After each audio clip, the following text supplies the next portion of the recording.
Assalamualaikum warahmatullahi wabarakatuh.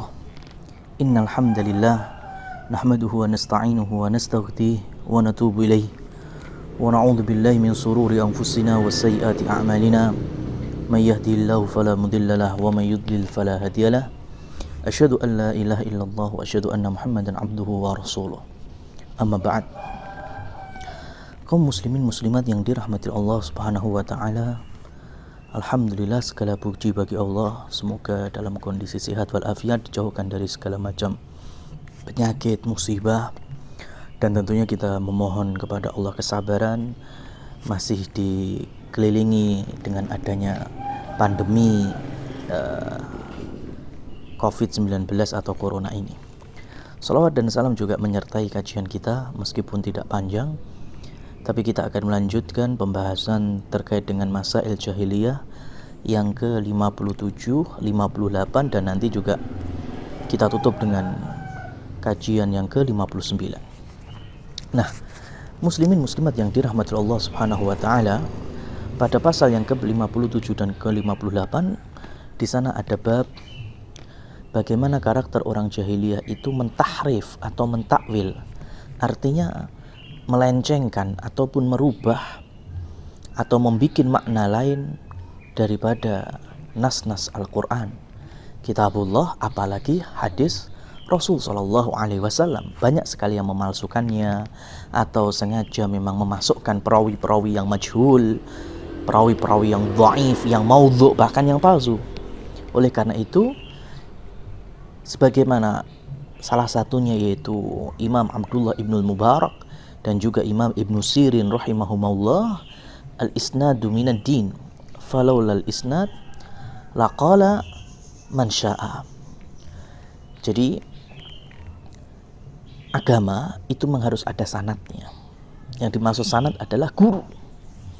Jangan belajar Islam secara autodidak.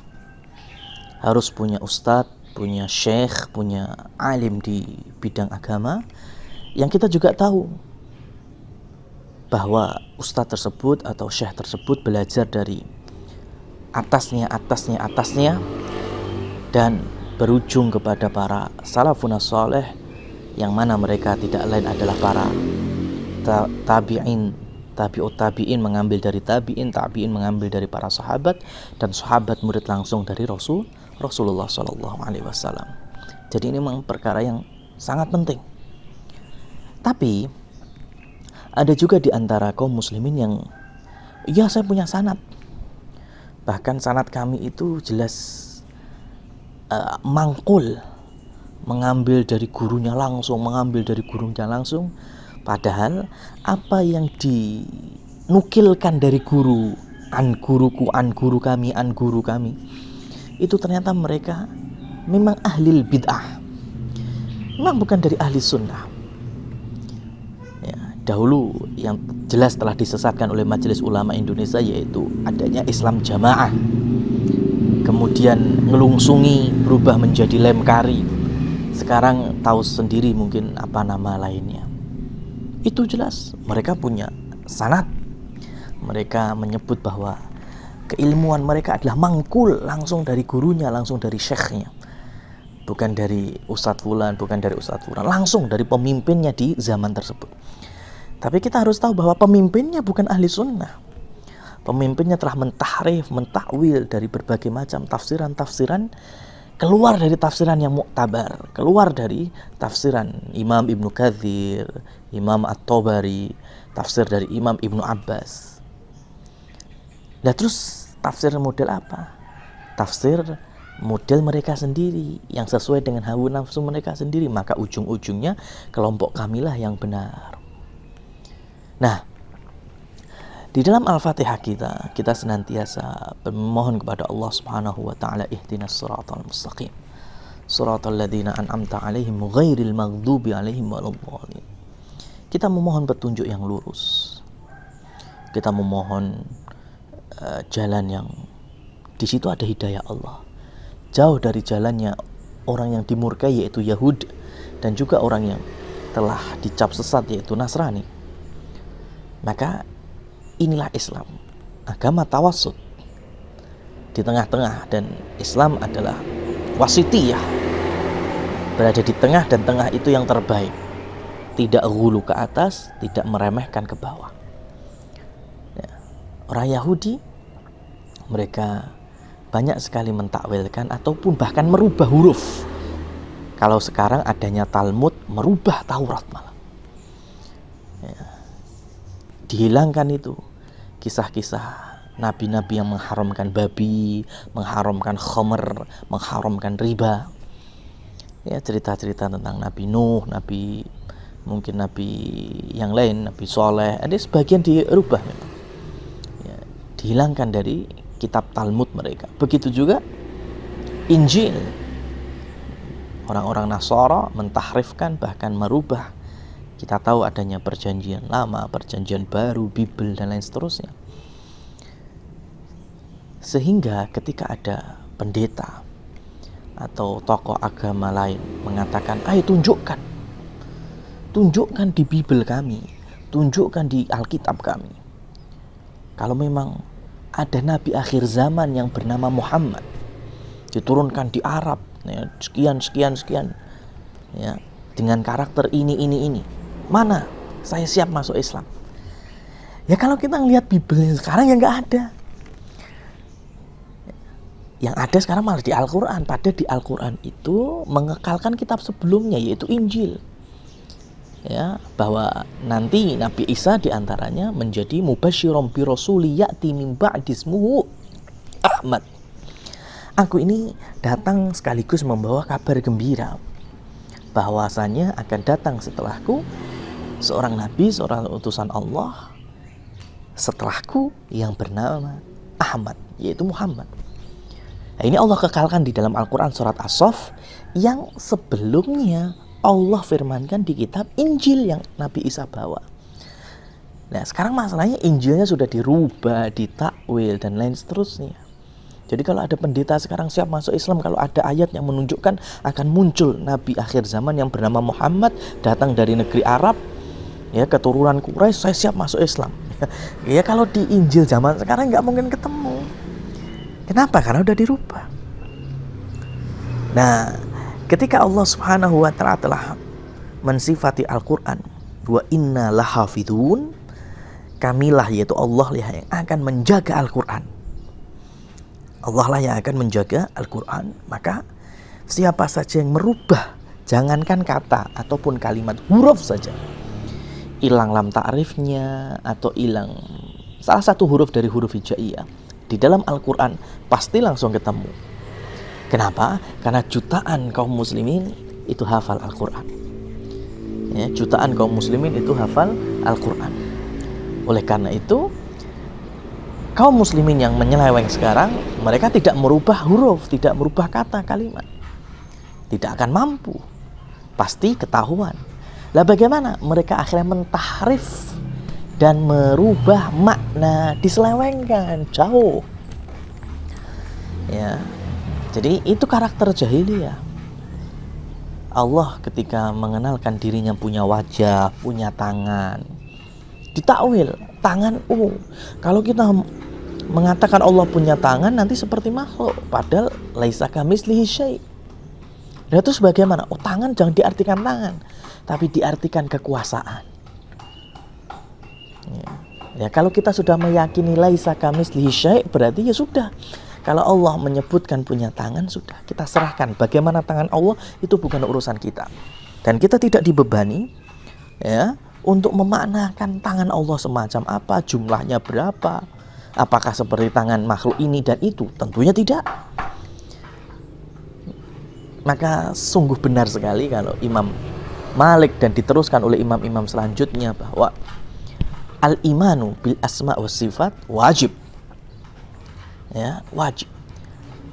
Bagaimana dengan zatnya itu? Zat ma'ruf, tangan ma'ruf, wajah ma'ruf. Wal kaifiyah, adapun tata caranya, bagaimana bentuknya, majhul. Karena itu dengan kemuliaan zat Allah Subhanahu wa ta'ala. Was-su'alu anhu bid'atun. Adapun bertanya, gimana tangan Allah, gimana telinga Allah, gimana mata Allah, gimana wajah Allah, bagaimana Allah turun ke langit dunia, maka ini semuanya adalah persoalan bid'ah Nggak boleh kita tanyakan. Orang kita, surga itu ada apel, ada anggur, ada madu, ada susu. Apakah sama dengan madu kita di dunia, susu kita di dunia, apel kita, anggur di dunia? Tentunya nggak sama. Yang sama hanya nama tok bentuknya. Wala ainun ra'at wala udunun sami'at. Tidak pernah ada mata yang melihat, telinga yang mendengar. Bahkan pikiran kita, bayangan kita aja nggak nyampe. Bagaimana dengan kita menggambarkan zat Allah Subhanahu wa ta'ala? Ya, jadi orang-orang Yahudi, orang-orang Nasara, mereka sering sekali demikian, merubah-rubah makna dan merubah-rubah huruf. Adapun kaum muslimin yang tidak suka dengan apa yang dicontohkan langsung oleh Rasul Shallallahu Alaihi Wasallam, mereka tidak merubah huruf ataupun kata dalam Al-Quran, tetapi mereka merubah makna dan tafsirannya. Maka semoga kita dijaga oleh Allah Subhanahu wa taala untuk senantiasa berjalan di atas tafsir-tafsir yang muktabar, sebagaimana yang tafsir yang Al-Miqyas, tafsirnya Ibnu Abbas, atau mungkin yang sangat familiar di kita ya tafsirnya Imam Ibnu Katsir, tafsirnya Imam At-Tabari, Ibnul Athur, ya, dan lain seterusnya dari ulama-ulama rabbaniyin, ulama-ulama yang kita kenal akan lurusnya akidah dan juga manhajnya. Wallahu a'lam bishawab. Kemudian di pasal yang ke-59 dinukilkan oleh beliau Al-Mujaddid rahimahullahu tabaraka wa ta'ala ayat yang ke-27 dari surat Hud, di mana Allah Subhanahu wa taala berfirman, "Wa ma naraka taba'aka illa alladziina hum aradiluna badiya ra'yi." Ya, jadi orang-orang jahiliyah itu berkata kepada Nabi kita Muhammad sallallahu alaihi wasallam, yang mengikuti kamu itu orang-orang yang rendahan, budak, miskin, gak punya status sosial, dan lain seterusnya dari cemoohan-cemoohan itu. Dan inilah sebagai dalil yang ke-59 dari kitab Masail Jahiliyah, bahwa karakter jahiliyah diantaranya yaitu mengejek dan menghina orang-orang yang bertauhid, ya.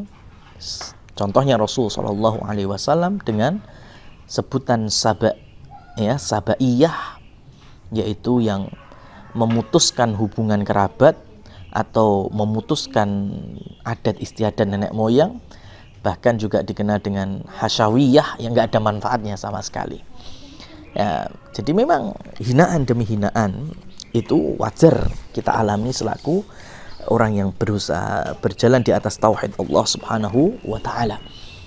Ya, jangankan kita, Rasul pun disebut sebagai pemecah belah adat nenek moyang.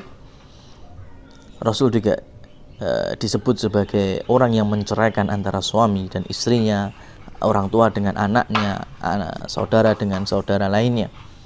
Kenapa? Disebabkan dakwah la ilaha illallah, persaksian bahwa tidak ada ilah yang berhak disembah selain hanya kepada Allah Subhanahu wa taala. Jadi wajar sekali bagi kita ketika menggenggam, ya, keistiqomahan di dalam manhaj Ahlus Sunnah wal Jamaah ini, mesti ada hinaan, pasti ada cemoohan. Tapi kembali lagi kita minta kepada Allah Subhanahu wa taala, Allahumma ya muqallibal qulub tsabbit qulubana ala dinik, wa ya musarrifal qulub sarrif qulubana ila taatik. Ya Allah, kami memohon zat yang membulak-bulikkan hati kami, arahkan, condongkan hati kami ini kokoh di atas agamamu, kemudian condong dan ngarah di atas ketaatan kepadamu.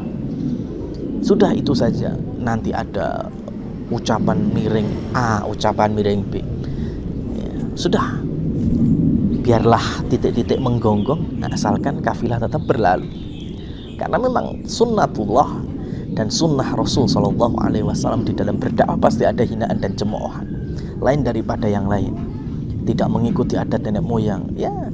Bayangkan sekarang setiap ajaran yang di situ tidak menyelisihi, kita berusaha tetap melestarikannya.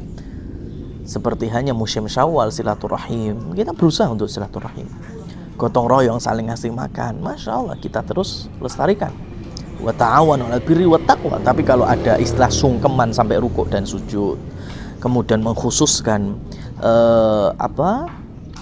ziarah kubur, ya, Ramadan dan Syawal, tentunya enggak, karena kita dakwah kita kapanpun dan sebisa mungkin kita berziarah, silakan ziarah sebagai tadhkiratan lil akhirah wal maut, dan juga mendoakan si mayit. Ya, demikian, semoga bisa kita ambil hikmahnya dan akan kita lanjutkan pada kesempatan yang lain. Aqulu qouli hadza fa subhanakallahumma wa bihamdika asyhadu an la ilaha illa anta astaghfiruka wa atubu ilaik. Billahi taufiq wal hidayah. Wassalamualaikum warahmatullahi wabarakatuh.